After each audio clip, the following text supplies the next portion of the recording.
Learners, selamat datang di video penjelasan materi sosiologi untuk siswa SMA kelas 12. Hari ini, kita akan membahas topik yang sangat relevan dengan kehidupan kita sehari-hari, yaitu perubahan sosial dan dampaknya.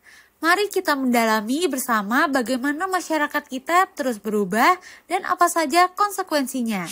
Nah, berikut merupakan tujuan pembelajaran dari video kali ini. Nah, berikut merupakan pokok bahasan materi yang akan kita bahas. Nah, sebelum kita membahas lebih jauh, yuk kita renungin sejenak kira-kira apa ya yang dimaksud dengan perubahan sosial. Mungkin sebagian dari kamu udah punya gambaran atau mungkin masih bertanya-tanya. Yuk kita cari tahu jawabannya bersama. Nah, menurut Kingsley Davis, perubahan sosial adalah perubahan yang terjadi dalam struktur dan fungsi masyarakat. Sebagai contoh yaitu pengorganisasian buruh di masyarakat kapitalis, di mana ada pergeseran dalam struktur hubungan kerja dan peran individu dalam masyarakat. Sementara itu, Gilin dan Gilin mendefinisikan perubahan sosial sebagai variasi cara hidup yang diakibatkan oleh berbagai faktor. Faktor-faktor tersebut bisa meliputi kondisi geografis, perubahan budaya, dinamika penduduk, ideologi yang berkembang, proses difusi, hingga penemuan-penemuan baru. Nah, ini menunjukkan betapa kompleksnya penyebab perubahan sosial. Selanjutnya, mari kita lihat pandangan sosiolog Indonesia, Selo Sumarjan. Beliau menyatakan bahwa perubahan sosial adalah perubahan pada lembaga kemasyarakatan yang kemudian memengaruhi sistem sosial secara keseluruhan, yaitu nilai-nilai, sikap, dan pola perilaku masyarakat. Nah, ini menekankan pentingnya lembaga sosial sebagai penggerak utama perubahan. Jadi, dari berbagai definisi para ahli, dapat kita simpulkan bahwa perubahan sosial adalah perubahan yang terjadi pada lembaga-lembaga kemasyarakatan, yang pada akhirnya akan memengaruhi sistem sosial dan perilaku dalam masyarakat. Intinya, perubahan sosial adalah pergeseran cara hidup dan struktur masyarakat dari waktu ke waktu. Lalu, apa saja yang menyebabkan perubahan sosial ini terjadi? Ada dua jenis faktor utama, yaitu faktor internal dan faktor eksternal. Faktor internal adalah yang berasal dari dalam masyarakat itu sendiri. Contohnya, yang pertama, perubahan jumlah penduduk yang bisa memicu berbagai penyesuaian. Yang kedua, penemuan baru atau inovasi dalam masyarakat juga menjadi pendorong utama. Yang ketiga, konflik antar kelompok atau individu. Yang keempat, pemberontakan atau gerakan revolusi juga merupakan pemicu perubahan dari dalam. Selain faktor internal, ada juga faktor eksternal yang berasal dari luar masyarakat. Salah satu yang paling jelas adalah peperangan, yang seringkali membawa perubahan drastis pada struktur sosial dan politik. Selain itu, pengaruh kebudayaan masyarakat lain juga menjadi pemicu penting, melalui proses akulturasi atau asimilasi. Dan tentu saja yang terakhir itu bencana alam seperti gempa bumi, banjir, letusan gunung yang dapat memaksa masyarakat untuk beradaptasi dan berubah. Setelah memahami apa itu perubahan sosial dan faktor penyebabnya, mari kita mengetahui beberapa bentuk perubahan sosial. Perubahan sosial ini bisa kita kategorikan berdasarkan beberapa aspek, seperti kecepatan, sifat, arah, dan dampaknya. Mari kita lihat satu persatu. Nah, berdasarkan kecepatannya, perubahan sosial dibagi menjadi dua, evolusi dan revolusi. Revolusi adalah perubahan yang terjadi secara cepat dan drastis. Perubahan ini seringkali direncanakan dan bertujuan untuk mengubah sendi-sendi pokok kehidupan masyarakat. Dampaknya sangat terasa dan seringkali melibatkan konflik.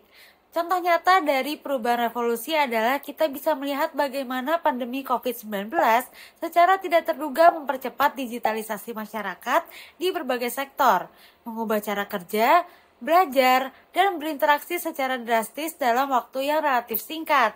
Sebaliknya, evolusi adalah perubahan yang terjadi secara lambat dan bertahap, tanpa adanya perencanaan khusus. Masyarakat beradaptasi perlahan terhadap perubahan yang terjadi. Contoh perubahan evolusi yang sangat jelas adalah perubahan sistem mata pencarian dari masyarakat berburu dan meramu, lalu ke pertanian, hingga ke industri modern. Proses ini memakan waktu ribuan tahun dan terjadi secara bertahap. Selanjutnya berdasarkan perencanaannya. Perubahan sosial ada yang direncanakan dan ada yang tidak direncanakan. Perubahan yang direncanakan adalah yang sengaja diusahakan dan dikendalikan oleh pihak-pihak tertentu.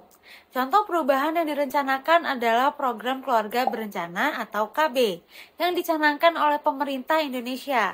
Program ini secara sadar bertujuan untuk mengendalikan laju pertumbuhan penduduk dan meningkatkan kualitas hidup keluarga, yang melibatkan perencanaan dan implementasi yang matang. Sebaliknya, perubahan yang tidak direncanakan adalah yang terjadi di luar kendali dan keinginan masyarakat, seringkali sebagai efek samping dari perubahan lain atau peristiwa tak terduga.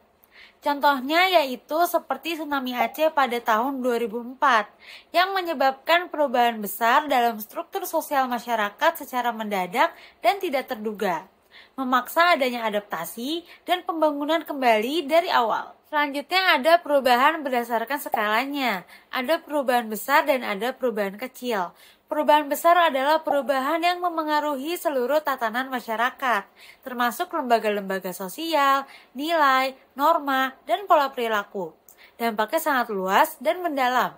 Salah satu contoh perubahan besar adalah dampak globalisasi dan perkembangan teknologi informasi. Adanya internet dan media sosial telah mengubah cara kita berkomunikasi, bekerja, dan berinteraksi. Ini adalah perubahan besar yang menyentuh hampir setiap aspek kehidupan kita. Di sisi lain, perubahan kecil adalah perubahan yang tidak memengaruhi seluruh aspek kehidupan masyarakat dan dampaknya tidak terlalu signifikan. Nah, contoh dari perubahan kecil ini bisa kita lihat dalam tren fashion atau gaya rambut. Meskipun berubah, ini tidak mengubah struktur dasar masyarakat atau nilai-nilai fundamental. Perubahan sosial dapat membawa berbagai dampak positif maupun negatif dalam kehidupan masyarakat. Yuk kita bahas. Nah, dampak positif dari perubahan sosial yang pertama yaitu efisiensi di berbagai bidang kehidupan. Nah, teknologi yang berkembang membuat pekerjaan manusia menjadi lebih cepat dan praktis. Contohnya, otomatisasi dalam industri atau penggunaan aplikasi layanan publik. Yang kedua, kualitas hidup masyarakat meningkat. Dengan kemajuan di bidang kesehatan, pendidikan, dan ekonomi, masyarakat menjadi lebih sejahtera dan nyaman dalam menjalani kehidupan. Yang ketiga, mobilitas sosial makin cepat. Perubahan sosial memberi peluang bagi individu untuk berpindah status sosial, terutama melalui pendidikan dan pekerjaan. Dan yang terakhir, pola pikir masyarakat makin berkembang. Masyarakat menjadi lebih terbuka terhadap hal baru, lebih kritis, dan rasional dalam mengambil keputusan. Namun, perubahan sosial juga bisa menimbulkan dampak negatif, seperti yang pertama, kultur shock dan kultur lag. Masyarakat bisa mengalami kebingungan budaya karena perbedaan antara perubahan budaya baru dan kebiasaan lama yang belum siap ditinggalkan. Yang kedua, disorganisasi. Perubahan yang cepat dapat menyebabkan ketidakteraturan sosial, seperti meningkatnya kriminalitas atau konflik antar kelompok. Yang ketiga, kerusakan lingkungan. Industrialisasi dan urbanisasi yang tidak terkontrol menyebabkan pencemaran dan kerusakan ekosistem. Yang keempat, permasalahan sosial seperti pengangguran, kesenjangan sosial, dan kemiskinan yang muncul karena perubahan ekonomi atau struktur sosial yang tidak merata. Untuk menguji pemahamanmu mengenai materi yang sudah kita bahas, yuk jawab pertanyaan berikut.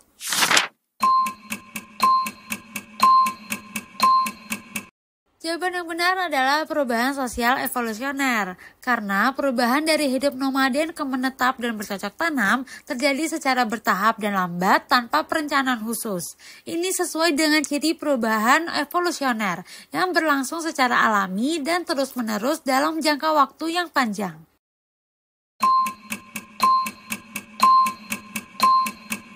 Jawaban yang benar adalah perubahan sosial yang direncanakan, karena perubahan ini dirancang dan dilaksanakan secara sadar oleh pihak berwenang, yaitu pemerintah, dengan tujuan tertentu, yaitu mengurangi polusi. Karena ada tujuan, rencana, dan pelaksana, maka ini tergolong perubahan sosial yang direncanakan.